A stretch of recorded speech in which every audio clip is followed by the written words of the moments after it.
नमस्कार, good morning. Virat classes के YouTube channel में आप लोगों का फिर से स्वागत है।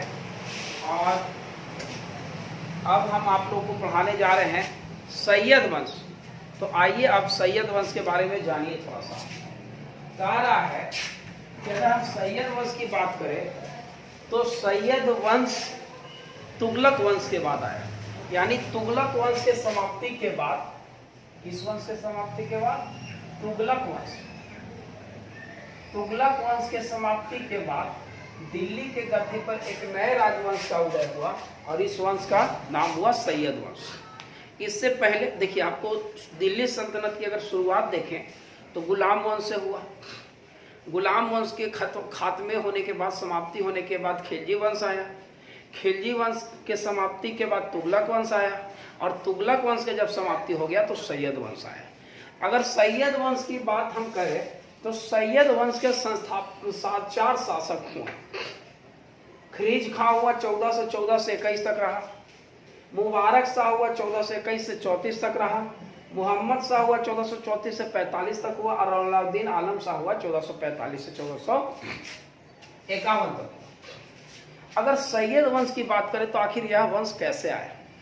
तो सैयद वंश के संस्थापक, सैयद वंश पहले चला देखो कब से कब तक, 1414 से 1451 तक। कब से कब तक? 1414 से 1451 तक। कह रहा है सैयद वंश के संस्थापक खिज्र खां को माना जाता है। क्या बताइए? खिज्र खां को माना जाता है। आखिर खिज्र खां कहां से आ गया भाई, नया व्यक्ति? सैयद वंश की स्थापना खिज्र खां ने 1414 ईस्वी में किया था। कब किया था? 1414 ईस्वी। कह रहा है कि जब भारत पर तुगलक वंश के शासकों का दौर चल रहा था तो 1398 ईस्वी में तुगलक वंश का एक शासक था जिसका नाम था नसरुद्दीन मोहम्मद तुगलक। उसके शासनकाल में एक तैमूरी लंग ने दिल्ली पर आक्रमण किया था और जब वह दिल्ली पर आक्रमण किया था तो उसका सेनापति कौन था? खिज्र खां। यानी कि जो तैमूरी लंग था, याद रखिएगा, तैमूरी लंग इसका इस सेनापति था। तैमूरी लंग जब 1398 ईस्वी में, किसके शासनकाल में? नसरुद्दीन मोहम्मद तुगलक के शासनकाल में, जब वह भारत पर हमला किया, खास करके दिल्ली पर, तो वहां पर इसका सेनापति कौन था? खिज्र खां। और तैमूरी लंग ने यहाँ खूब कत्लेआम किया, खूब लूटा दिल्ली को। जितना दिन, करीब करीब बहुत सारे किताबों में अलग अलग दिन दिया हुआ है, लेकिन जब तक ही रहा 7 दिन, कहीं कुछ दिन दिया हुआ है, उसने कत्लेआम कर दिया दिल्ली में। एकदम समझ लीजिए कि खाली रोड पे भी लाशें दिखता था और इजाजत था तैमूरी लंग का कि कोई भी अगर दिखे घर के बाहर कत्ल कर दे। तो इस तरह से वह इतना आक्रामक शासक था कि उसने जब दिल्ली पर हमला बोला तो यहाँ पर बहुत कत्लेआम किया। और उसका सेनापति खिज्र खां, यानी कि तैमूरी लंग का सेनापति कौन था? खिज्र खां का सेनापति। जब तैमूरी लंग ने दिल्ली पर हमला बोला, यहाँ से खूब लूटपाट मचाए, तो लूट कर वापस जाने लगा। और वापस जाने के क्रम में अपने सेनापति खिज्र खां को अब कुछ क्षेत्र, लाहौर, दीपालपुर और मुल्तान, इसको खिज्र खां को सौंप कर चला गया। 3 जगह सौंप कर चला गया, मुल्तान, लाहौर और दीपालपुर।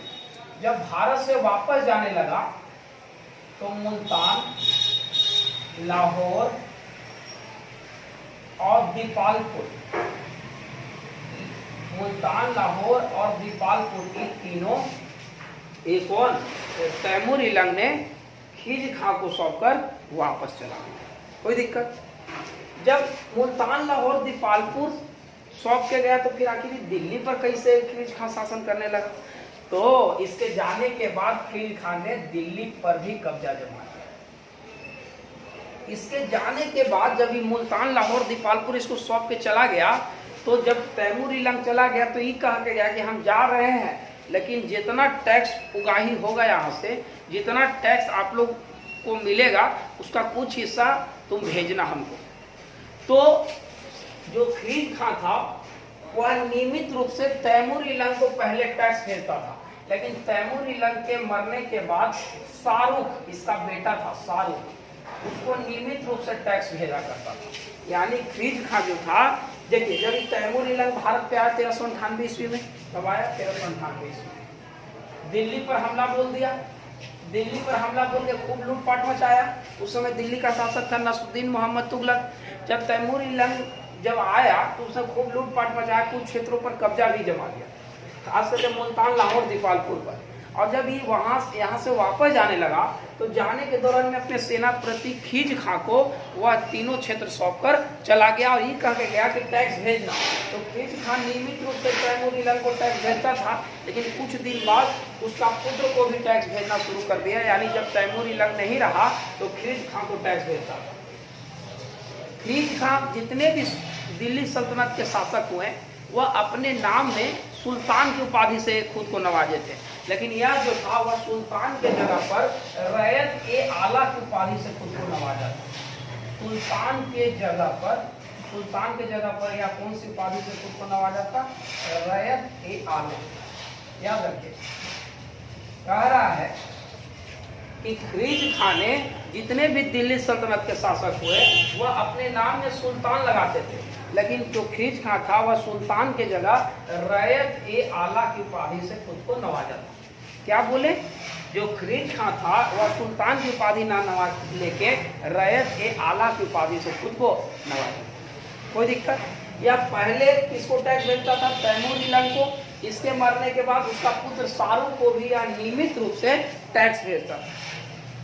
इसने अपने दरबार में जितने भी सिक्के चलाए खिलजी खां ने, सारे सिक्कों पर तुगलक शासकों का नाम अंकित करवाया। यानी तुगलक शासकों का नाम अंकित करवाने वाला शासक कौन था? तुगलक शासकों का, यानी जो तुगलक वंश के शासक थे इनका नाम अंकित करवाया सिक्कों पर। तुगलक शासकों का नाम अंकित सिक्कों पर किस शासक ने करवाया था? खिलजी खां ने करवाया था। किसने करवाया था? खिलजी खां ने। खिलजी खां गद्दी पर कब बैठा? गद्दी पर 1414 ईस्वी में बैठा। जब भारत से वापस जाने लगा कौन? तैमूर इलंग, तो इसको लाहौर, मुल्तान और दीपालपुर सौंप के चला गया।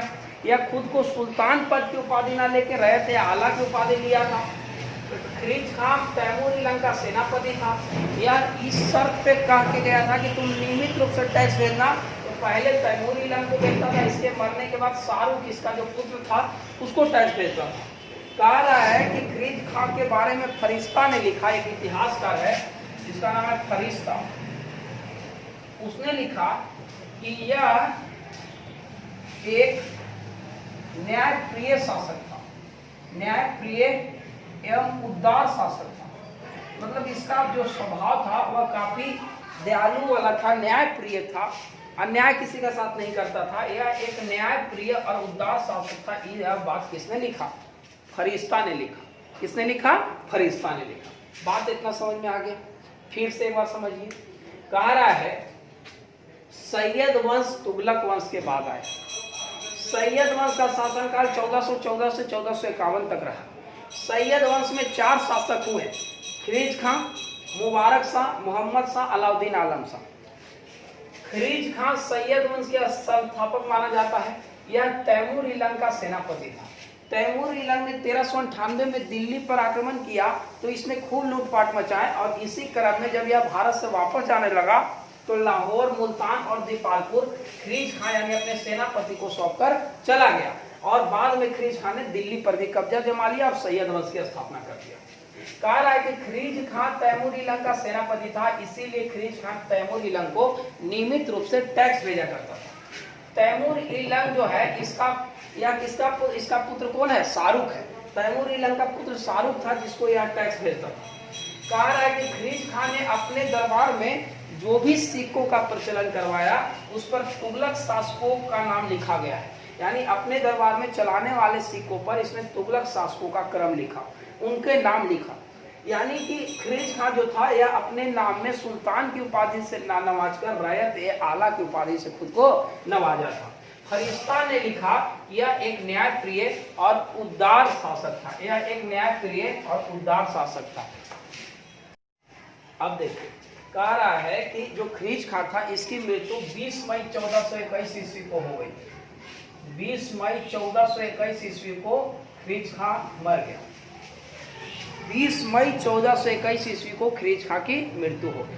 तो इतना बात आपको पहले कंठस्थ हो जाना चाहिए। सैयद वंश किस वंश के बाद आया? तुगलक वंश के बाद आया। सैयद वंश के संस्थापक कौन था? खरीज खां था। खरीज खान जब भारत पर तैमूरी लंग ने आक्रमण किया तो मुल्तान, लाहौर, दीपालपुर जीत लिया था, और जब यह भारत से वापस जाने लगा तो ये सारा क्षेत्र खरीज खां को सौंप कर चला गया। यह खरीज खां तैमूरी लंग का सेनापति था। कहा कि इसके बारे में खरीज खां जो था खुद को सुल्तान पद की उपाधि न लेके रैयत आला की उपाधि से नवाजा था। यह एक न्यायप्रिय और उदार शासक था। इसके बारे में फरिश्ता ने यह बात लिखा है।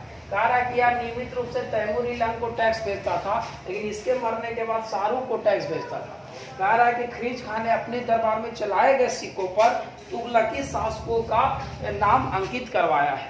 तो आइए, कह रहा है कि 20 मई 1421 ईस्वी को खरीज खां मर गया। तो बताइए, खरीज खां जब मर गया तो उसका उत्तराधिकारी उसका पुत्र होगा। उसका पुत्र कौन था? तो उसका पुत्र था मुबारक शाह। कह रहा है कि खरीज खां के मरने के बाद, खरीज खां के जब मृत्यु हो गया तो उसका पुत्र बैठा गद्दी पर, जिसका नाम था मुबारक शाह। अब मुबारक शाह के बारे में दो बात सुनिए। मुबारक शाह कह रहा है कि मुबारक शाह अपने पिता के मरने के बाद, इसका शासनकाल था 1421 से 1434 तक, याद रखिएगा, 1421 से 1434 तक। मुबारक शाह अपने पिता के मरने के बाद 1421 ईस्वी में गद्दी पर बैठा, यानी किसका उत्तराधिकारी था? खरीज खां का, खिज्र खां का। खिज्र खां का उत्तराधिकारी कौन था? मुबारक शाह था। खिज्र खां का उत्तराधिकारी कौन था? मुबारक शाह। मुबारक शाह की उपाधि से गद्दी पर बैठा। या किस उपाधि से गद्दी पर बैठा था? शाह की उपाधि से गद्दी पर बैठा था। इसकी बारे में जानकारी अगर चाहिए तो उसके लिए आपको एक किताब पढ़ना होगा जिसका नाम है तारिक ए मुबारक शाही। तारिक ए मुबारक शाही में इसकी सारी बातों की चर्चा की गई है। तारिक ए मुबारक शाही, मुबारक शाही, इस किताब में इसकी सारी चर्चा की गई है। तारिक ए मुबारक शाही जो पुस्तक है, इस पुस्तक में इसकी चर्चा की गई है। तारिक ए मुबारक शाही पुस्तक के लेखक है याहिया बिन अहमद सरहिंदी। याहिया बिन अहमद सरहिंदी द्वारा लिखी गई पुस्तक, हिंदी द्वारा लिखी गई पुस्तक का नाम है याहिया बिन अहमद सरहिंदी द्वारा लिखी गई पुस्तक तारिक ए मुबारक शाही जो है, यह किसके द्वारा लिखा गया है? याहिया बिन अहमद सरहिंदी। याद रखिएगा, याहिया बिन अहमद सरहिंदी। क्या बोले? मुबारक शाह जो था वह खरीज खां का उत्तराधिकारी था। मुबारक शाह का शासनकाल 1431 से 1421 से 34 तक रहा। यह शाह की उपाधि से गद्दी पर बैठा। इसकी जानकारी याहिया बिन अहमद सरहिंदी द्वारा लिखी गई पुस्तक तारिक ए मुबारक शाही में मिलती है। कह रहा है कि यह मुबारकाबाद नामक शहर बसाया, यमुना नदी के तट पे कौन सा शहर बसाया? मुबारकाबाद। इसने यमुना नदी के तट पे मुबारकाबाद नामक शहर बसाया। किस नदी के तट पे? यमुना नदी के तट पे। याद रखिएगा, इसने अपने ही नाम पर यमुना नदी के तट पे मुबारकाबाद नामक शहर की स्थापना किया। मुबारक शाह की हत्या सखर उल मुल्क ने कर दिया जब वह मुबारकाबाद का निरीक्षण कर रहा था। जब वह मुबारकाबाद जो शहर था इसका जब निरीक्षण कर रहा था तो सखर उल मुल्क ने इसकी हत्या कर दिया, षड्यंत्र रच के। सखर उल मुल्क ने इसका हत्या कर दिया। याद रखिएगा, कह रहा है कि मुबारकाबाद का जब यह निरीक्षण कर रहा था तो सखर उल मुल्क ने इसका हत्या कर दिया। किसका? मुबारक शाह। मुबारक शाह की हत्या सखर उल मुल्क ने कर दी। तो उम्मीद करते कि मुबारक शाह आपको याद हो गया होगा। क्या क्या बताएं? खरीज खां का उत्तराधिकारी मुबारक शाह हुआ। मुबारक शाह का शासनकाल 1421 से 1434 तक चला। यह शाह की उपाधि से गद्दी पर बैठा। यह तारिक ए मुबारक शाही नामक एक पुस्तक लिखा। तारिक ए मुबारक शाही नामक पुस्तक के बारे में, इसके बारे में सारी जानकारियां उपलब्ध है। आपसे अगर कोई पूछेगा कि तारिक ए मुबारक शाही में किस शासक की सारी कहानियां लिखी गई है तो मुबारक शाह। इसके लेखक है याहिया बिन अहमद सरहिंदी, याद रखिएगा याहिया बिन अहमद सरहिंदी तारीख मुबारक शाही के लेखक हैं। मुबारकाबाद शहर किस नदी के तट पर? यमुना नदी। जब इस नगर का निरीक्षण करने मुबारक शाह गया तो सखर उल मुल्क ने इसकी हत्या कर दिया। उम्मीद करते हैं कि आपको इतना याद हो गया होगा। अब आइए, अब हम आपको खरीज खां पढ़ा दिया, आपको मुबारक शाह पढ़ा दिया, मोहम्मद शाह के बारे में पढ़ा। कह रहा है कि मुबारक शाह की हत्या मुबारकाबाद नामक स्थान पर कर दिया गया। उसका उत्तराधिकारी उसका भतीजा हुआ, इसका नाम हुआ मोहम्मद शाह। कौन उसका उत्तराधिकारी हुआ? उसका भतीजा मोहम्मद शाह हुआ। कह रहा है कि मोहम्मद शाह का वास्तविक नाम मोहम्मद बिन फरीद खान था। मोहम्मद शाह का वास्तविक नाम था मोहम्मद बिन फरीद खान। मोहम्मद बिन फरीद खान कह रहा है कि मोहम्मद शाह का नाम मोहम्मद बिन फरीद खान था और इसका शासनकाल 1434 से 1445 तक रहा। 1434 से 1445 तक। कह रहा है कि इसके दरबार में बहलोल लोदी रहा करता था। बहलोल लोदी, जिसे इसने खान खाना की उपाधि दिया था। बहलोल लोदी को कौन उपाधि दिया था? खान खाना की उपाधि दिया था। याद रखिएगा कि इसने बहलोल लोदी को कौन सी उपाधि दिया था? खान खाना की उपाधि दिया था। खान खाना की उपाधि मोहम्मद शाह ने किसको दिया था? बहलोल लोदी को दिया था। याद रखिएगा कि मोहम्मद शाह 1434 से 1445 तक इसका शासन रहा। यह मोहम्मद मुबारक शाह का यह भतीजा था और यह इसके मरने के बाद मोहम्मद शाह गद्दी पर बैठा। इसका वास्तविक नाम मोहम्मद बिन फरीद खान था। इसने खान खाना की उपाधि दिया किसको? बहलोल लोदी को। कह रहा है कि मोहम्मद शाह जो था वह मर गया 1445 में। मोहम्मद शाह की मृत्यु 1445 ईस्वी में हो गया। कह रहा है कि 1445 ईस्वी में मोहम्मद शाह मर गया। कोई दिक्कत यहाँ? मोहम्मद शाह के मरने के बाद उसका पुत्र अलाउद्दीन आलम शाह गद्दी पर बैठा। तो इसको पहले देख लीजिए। कह रहा है कि मुबारक शाह का उत्तराधिकारी मोहम्मद शाह हुआ। मोहम्मद शाह मुबारक शाह का भतीजा था। यह 1434 से 1445 तक रहा। यह मोहम्मद बिन फरीद खां के नाम इसका वास्तविक नाम था, लेकिन मोहम्मद शाह के नाम से गद्दी पर बैठा। यह 1445 ईस्वी में इसकी मृत्यु हो गया। इसने खान खाना की उपाधि किसको दिया था? बहलोल लोदी को दिया था। देखिए, जितने भी सैयद वंश के शासक हुए सारे अयोग्य थे। केवल योग खरीज खां था जिसने अपने ही दम पर दिल्ली जीता और बाकी शासक गवाया केवल। यानी कि अगर योग शासकों की बात किया जाए तो ये तीनों अयोग्य था, केवल खरीज खां जो था वही योग था। तो आइए अब हम आगे बढ़ते हैं इसी क्रम में। मोहम्मद शाह का उत्तराधिकारी अलाउद्दीन आलम शाह।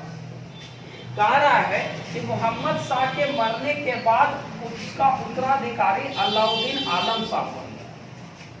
कह रहा है कि मोहम्मद शाह के मरने के बाद उसका पुत्र अलाउद्दीन आलम शाह गद्दी पर बैठा। अलाउद्दीन आलम शाह गद्दी पर बैठा। कह रहा है कि अलाउद्दीन आलम शाह मोहम्मद शाह के मरने के बाद गद्दी पर बैठा।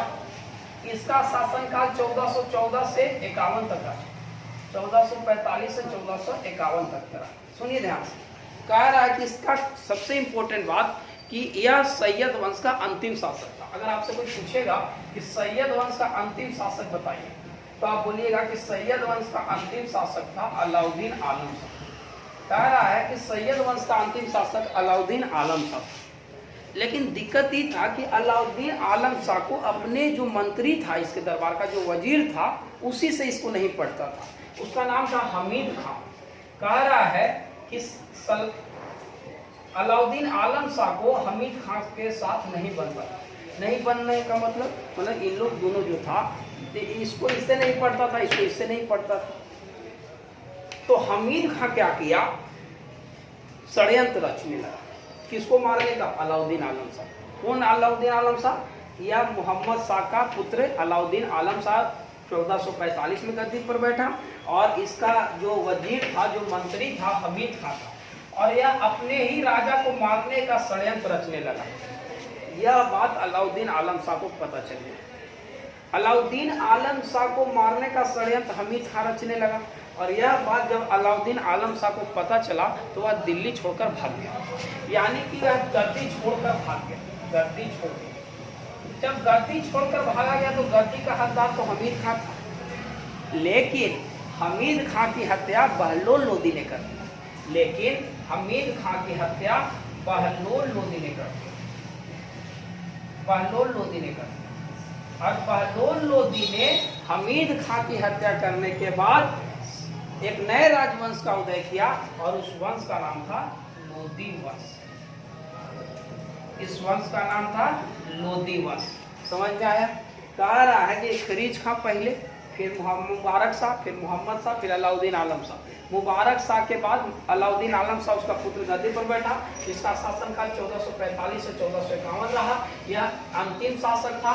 यह जब गद्दी पर बैठा तो इसको इस अपने ही वजीर के साथ नहीं पड़ता था, जिसका नाम हमीद खां था।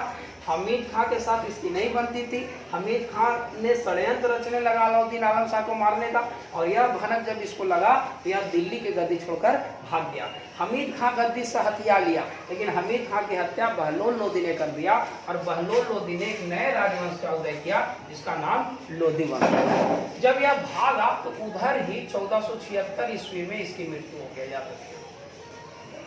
1476 ईस्वी में जब उधर भागा ही तो उधर ही इसकी मृत्यु हो गया। किसकी? अलाउद्दीन आलम शाह। कह रहा है कि सैयद वंश 37 साल तक चला।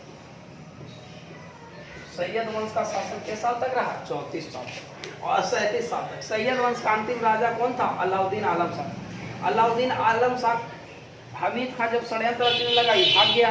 भागा तो हमीद खां गद्दी से हथिया लिया। हमीद खां की हत्या बहलोल लोदी ने कर दिया और एक नए राजवंश का नींव डाला जिसका नाम लोदी वंश हुआ। यह सैयद वंश का अंतिम शासक हुआ। तो उम्मीद करते हैं कि आपको याद हो गया होगा और सारा बात आपको याद हुआ कि नहीं हुआ, बताइए। तो आप लोग सारे लोगों को पहले बहुत बहुत धन्यवाद 1500 सब्सक्राइबर बहुत जल्द पूरा करने के लिए। आप सभी लोगों को शुक्रिया। तो ऐसे ही आप अपना मेहनत करें, पढ़ें, हम भी जितना होगा हम करेंगे। 4 शासक हैं, चारों शासकों के बारे में हम आपको बता दें। चूँकि छोटा था सैयद वंश, तो अभी तक जो सब्सक्राइब नहीं किए चैनल को कर दीजिए। धन्यवाद।